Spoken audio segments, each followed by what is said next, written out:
BLA का अभी attack हुआ है, हमला हुआ है, इस पर आपका क्या टेक है? अपनी टेक देने से पहले अपने वज़ीर दाखिला की टेक देख लेते हैं कि उनकी क्या टेक है। ज़रा सुनाइए प्रोड्यूसर साहब। अच्छा, हम सारे लूज कैनन्स हैं, इसी किस्म की बातें बग़ैर सोचे समझे, बग़ैर चीज़ों का एहसास किए कि प्रॉब्लम्स की नोयत है क्या, चैलेंजेस हैं क्या, जिसके जहन में अज़वान में जो भी आता है हम कह देते हैं। बलूचिस्तान में कोई मसला एसओचओ की मार नहीं है। अगर एसओचओ की मार होती तो आज BLA जाफ़र एक्सप्रेस ट्रेन को हाईजैक ना करते, 450 पैसेंजर्स को यरगमारी ना बनाते और फिर एक बाकायदा हमारी आर्म फोर्सेस को, जहाँ के Pakistan air force, Pakistan army और FC वगैरह को सबको मिलकर इतना बड़ा ऑपरेशन ना करना पड़ता। तो ये कहना है कि एसओचओ की मार है, ये बिल्कुल इस किस्म के जो एटीट्यूड्स हैं ना हमारे टूवर्ड्स इश्यूज़, वही असल प्रॉब्लम है। और अभी तक यही प्रॉब्लम मुझे लगता है। अभी भी देखिए यही होगा कि स्टेटमेंट्स आ जाएंगी, वज़ीर आज़म भी चले गए खैर से, कोयटा पहुँचे कल, सब चीज़ें हो गई। अभी बल्कि हमारे UN में जो मुस्तकिल मंदूब हैं वो भी कह रहे हैं कि हम करारदाद लेकर आ जाएंगे, भारत को एक्सपोज करेंगे, ये करेंगे वो करेंगे। बस बातें यही तक हैं। ये एक होता है हमारा, एक रिएक्शन हमारा आता है, लेकिन उसके बाद 2-3 दिन के बाद फिर हम उसी डगर में वापस चले जाते हैं, भूल जाते हैं कि हमें क्या करना था। देखिए कोई नई बात नहीं है। पहले मैं इस बात को तस्लीम करता हूँ कि हमारे यहाँ बलूचिस्तान में सीरियस इश्यूज़ हैं, उसमें डेवलपमेंट के भी इश्यूज़ हैं, पावर्टी के इश्यूज़ हैं, और जो एक सोशो इकनॉमिक इश्यूज़ हैं वो बलूचिस्तान में भी हैं। और सिर्फ बलूचिस्तान में नहीं हैं, दूसरे सूबों में मौजूद हैं। साउथ पंजाब को ले लीजिए, KP को कुछ इलाकों को ले लीजिए, सिंध को भी ले लीजिए फॉर दैट मैटर। तो ये जो सोशो इकनॉमिक डेवलपमेंट के इश्यूज़ हैं शायद बलूचिस्तान में ज़्यादा हैं। लेकिन और दूसरी तरफ एक तो इंटरनल चैलेंजेस हैं, लेकिन दूसरा फिर उसका एक्सटर्नल डायमेंशन भी है, क्योंकि हमारी फॉल्ट लाइंस हैं, हमारी वीकनेसेस हैं, उनको बाहर की दुनिया ने एक्सप्लॉइट किया। और उसमें मुझे कोई शक नहीं है, कहने में कोई आर नहीं है कि भारत सर फहरिस्त है। फिर उसके अलावा ग्लोबल डायनामिक्स भी हैं। एक तो भारत और पाकिस्तान के डायनामिक्स है ना। देखिए मुझे याद आता है कि शास्त्री यूनिवर्सिटी में तमिलनाडु में जो इस वक्त भारत के नेशनल सिक्योरिटी एडवाइज़र हैं अजीत डोवल, उन्होंने एक बयान में के ज़माने में कहा था, अगर है शॉर्ट तो सुना दीजिए जी, यूनिवर्सिटी गए हुए थे तो बलूचिस्तान के बारे में उन्होंने क्या कहा था।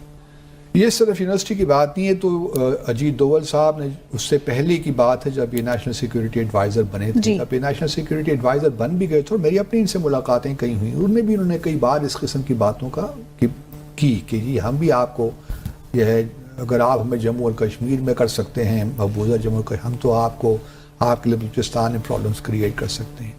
अब देखिए जब से ये 11 तारीख को ये हुआ ना ट्रेन का मामला, उस वक्त से लेकर भारत के मीडिया में बिल्कुल एक लिहाज से खुशी का समा था कि ये हो रहा है।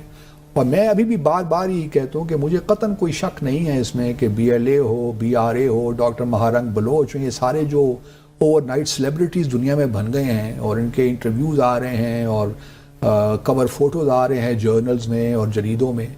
तो ये कोई ऐसी वैसी बात नहीं है। एक तो पाकिस्तान भारत के प्रॉब्लम्स हैं, हमने कमांडर कुलभूषण जाधव को भी गिरफ्तार किया था, उसके बाद क्या हुआ? कुछ भी नहीं हुआ। अभी तक वो उस वाक़े को कितने 2016 में हमने गिरफ्तार किया, आज हम 2025 में बैठे हैं। तो उसकी मर्सी पटिशन ही तो कर दीजिए। आपने डॉसियर्स बनाए थे बड़े बड़े, वो कहाँ सारे गायब हो गए। और फिर कोई जो है कोई पॉलिसी नहीं है कि हम भारत को एक्सपोज करें। अब हमारे UN रिप्रेजेंटेटिव मुस्तकिल मंदूब है, वो कहते हैं रेजोल्यूशन लेकर आएंगे, तो सो व्हाट, रेजोल्यूशन ठीक है, आप काम कीजिए, वो चलेगी तो नहीं। अगर आपने भारत का नाम उसमें ऐड कर दिया तो वो मानेंगे। दूसरे जो फ्रांस है, US, कहाँ उसको सपोर्ट करने देंगे, इवन रशिया भी फॉर दैट मैटर।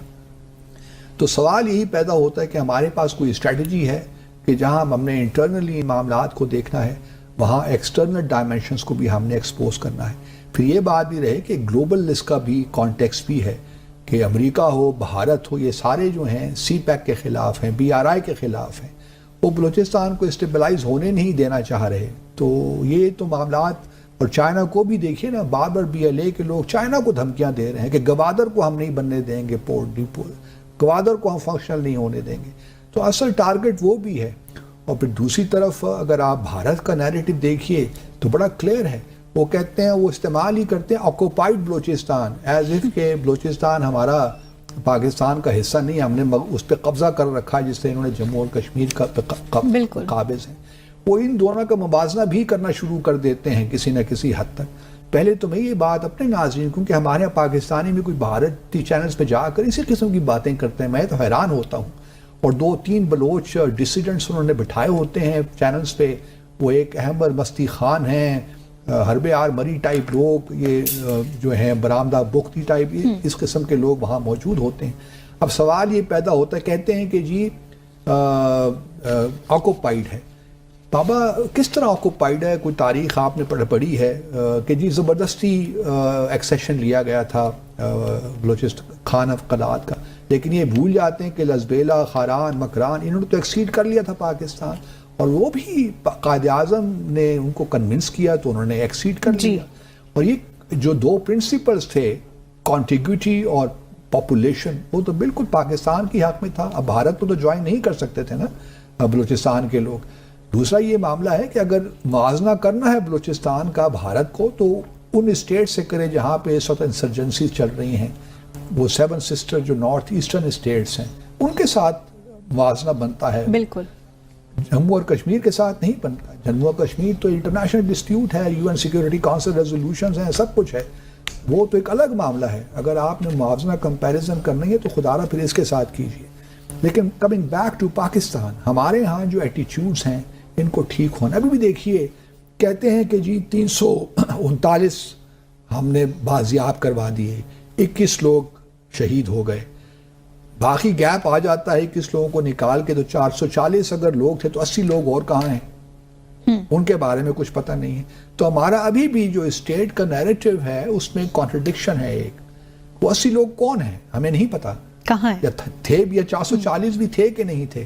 لیکن جب پرائم منسٹر کہہ رہے ہیں کہ 440 تھے, اور پرائم منسٹر ہی بتا رہے ہیں ہمیں کہ 439 ہم نے بازیاب کروا لی ہیں, تو باقی اس 80 لوگ کہاں گئے, 21 اگر لوگ شہید ہو گئے.